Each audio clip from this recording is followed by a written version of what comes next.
Meus amigos, parece que somente no Santos Futebol Clube reconstrução tem outro significado. Eu nunca vi uma reconstrução de uma casa com tinta já usada, tinta velha. Eu nunca vi uma reconstrução com telha velha. Eu nunca vi uma reconstrução com cimento que não presta. Eu nunca vi isso. Isso, no mínimo, é uma pequena reforma. Reconstrução tem um outro sentido. E parece que na Vila Belmiro o entendimento é que a reconstrução é com a quarta passagem de um treinador e com a manutenção de um diretor de futebol, no qual validou a chegada de Yusufa Biliarci, Patrick La Quintana, Rodrigo Ferreira Rainer e tantos outros cabeças de bagres que jogam no Santos Futebol Clube. Seja bem-vindo de volta e seja bem-vinda de volta ao Lobrado Santista. Eu sou o Victor Salles. Se você está chegando pela primeira vez, inscreva-se no canal, deixe seu like, comente no conteúdo. Chegamos aos 15 mil inscritos aqui no canal, graças à live que tivemos ontem na AQTV com Ademir Quintino, VH Vitor Hugo e Anderson Laria. Fizemos uma live incrível, era para ser 1h30, foram quase 2h30 de live. Teve tanto assunto que estaremos novamente na próxima quinta-feira na AQTV, falando de muita coisa do Santos Futebol Clube. Mas o vídeo agora é para falar sobre a tal reconstrução com Cuca. Sério mesmo? É sério que essa é a criatividade do Santos Futebol Clube? É sério que está no Cuca a esperança de um Santos forte e competitivo? A permanência de Alexandre Galo. Nada indica que ele sairá do clube, muito pelo contrário. Existe uma missão que eu vou explicar aqui no vídeo, dada ao executivo de futebol do Peixe, que se for bem executada, ele vai ganhar cada vez mais força dentro de Vila Belmiro. Vamos falar sobre isso no vídeo agora. Vamos começar do começo.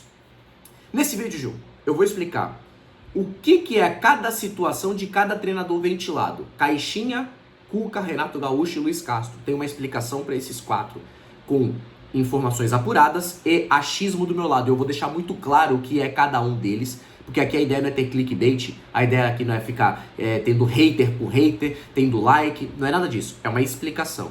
E vamos falar sobre Alexandre Galo. Vamos tirar já esse elefante da sala, vamos falar sobre Alexandre Galo. Galo tem o seu nome forte. Galo é um cara que tem o aval e a validação, podemos dizer assim, de Marcelo Teixeira. Lembremos que foi o nome de Galo que Marcelo Teixeira, ainda no mandato de Andrés Rueda Garcia, foi indicado. Foi o Marcelo Teixeira como presidente do conselho, do conselho consultivo, acho que é esse nome, que indicou o nome de Galo para Andrés Rueda, que contratou o Galo, tá? Então, desde aí, existe já um vínculo quase que umbilical entre esses dois nomes dentro do Santos Futebol Clube. O trabalho do Galo foi patético. Na minha opinião, o trabalho do Galo foi patético. Já falei, Patrick La Quintana, Biliarci, Yusufa, Serginho, Renan, goleiro do Juventude, que não entrou em campo, vários nomes, tá? E aí, ele não só vai continuar no Santos, como ele tem uma missão dada pelo presidente, que é a seguinte: negociar a rescisão de vários jogadores. Quem são esses jogadores, Vitor? Juliano, William Bigode, a devolução de La Quintana. Você pode ter, isso aqui já daqui pra frente agora é achismo. Você pode ter um Julio Furque envolvido aí. Você pode ter um Morelos envolvido aí. Você pode ter um Alisson envolvido aí. Você pode ter todos esses nomes envolvidos, tá? Sem contar Rainer e Rodrigo Ferreira, que tá em fim de contrato. Marcelo Teixeira deu a missão para Alexandre Galo fazer essa limpa. E o Galo já começou a falar com alguns jogadores. Aparentemente o Juliano já tem até uma situação de propostas aí para poder deixar o Santos. Se bem executada essa missão dada pelo presidente do Santos, o Alexandre Galo ficará no Santos com cada vez mais força em bastidores. Porque se ele cumpre uma missão dada pelo presidente, significa que ele é competente aos olhos do presidente. Que eu já acho um erro. Já falei aqui o que eu acho sobre o Galo. Primeiro erro. Quais eram os dilemas dos treinadores? Vamos lá. Quando chegou o nome de Pedro Caixinha, o Pedro Caixinha rapidamente sinalizou positivamente para vir para o Santos. E a analogia que eu faço foi o seguinte: o Santos pensa num menino, numa menina, numa balada, e já tem aquele menino ou menina que eles sempre se olham e falam: se der zebra, a gente sai junto, porque a gente já está acostumado, a gente já se conhece, a gente já se pegou antes. É acabar a balada e se a gente não arrumar nada aqui, a gente se encontra. Foi o que o Santos fez com o Caixinha. Caixinha queria, o Santos meio que queria, era um nome, uma popularidade até que aceitável, deixou ele ali de ladinho, deixou de lado. E foi atrás de tentar conversar com Luiz Castro, que não era o nome do Marcelo Teixeira. Não era o nome. Quem queria e quem quer, quem indicou, quem estava disposto a negociar com Luiz Castro era seu filho, Marcelo Teixeira Filho, que queria Luiz Castro. Só que o Luiz Castro precisa de 3 milhões de salário, que é o que ele quer para assumir o Santos. O Santos, ou porque não tem ou porque não quer, não avançou de uma forma mais contundente para a volta ao mercado brasileiro de Luiz Castro. E aí, o nome que o presidente Marcelo Teixeira sempre quis é o de Cuca. Porque na cabeça de Marcelo Teixeira, ter o Cuca e o Galo significa que ele não perde poder, ele não perde autonomia. O Luiz Castro dava essa ameaça ao presidente do Santos, porque o Luiz Castro tem um perfil de falar: aqui quem manda sou eu, colocar o pé na porta e fazer bem o que o Sampaoli fez aqui. No CT pra dentro quem manda sou eu. Não vem dar teu pitaco aqui não, camarada, aqui mando eu. Porque imagina, pro Marcelo Teixeira ia pegar muito mal.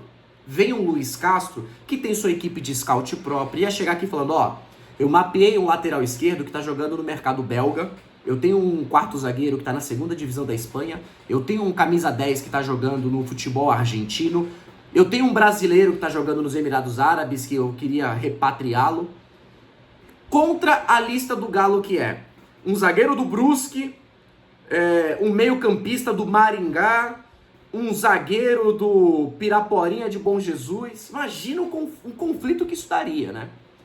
Então, o Marcelo Teixeira não estava à vontade com o nome de Luiz Castro. Então, chegou o nome de Cuca, que era o mais confortável. Vitor, e o Renato Gaúcho onde entra? Renato Gaúcho veio como uma opção de mediação entre as vontades de todos. Por quê? Aqui que eu vou falar é achismo. Que Cuca era o nome preferido do Marcelo Teixeira? Informação. Que o Marcelo Teixeira Filho queria Luiz Castro? Informação. Que o Pedro Caixinha sinalizou positivamente, o Santos deixou de lado esperando um pouquinho? Informação. Tá?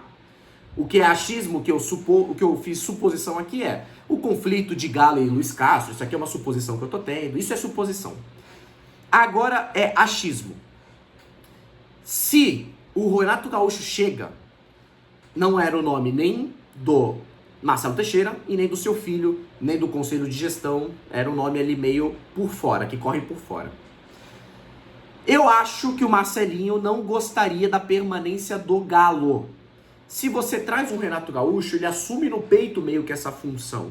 Ele vai indicar jogador, ele vai blindar vestiário, ele vai blindar a diretoria, porque ele gosta de assumir essas responsabilidades, tanto pro lado bom quanto pro lado ruim.